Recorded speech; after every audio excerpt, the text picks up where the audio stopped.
Mwanaume sasa hivi unapitia changamoto ya kuwa uume wako hausimami kama zamani, yani hausimami vile ngangali kama zamani, unakuwa unasimama regelege.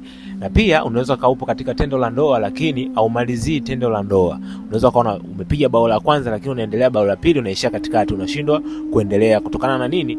Hii inaweza kuwa kutokana na shinikizo la damu.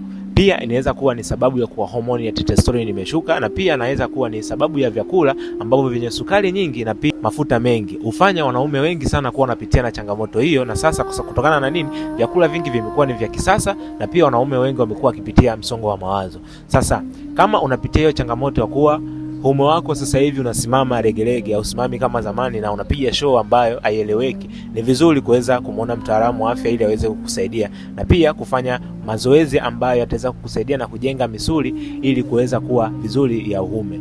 Usahau kushare, kucomment na kulike ili uendelee kujifunza zaidi kupitia Osman Solution.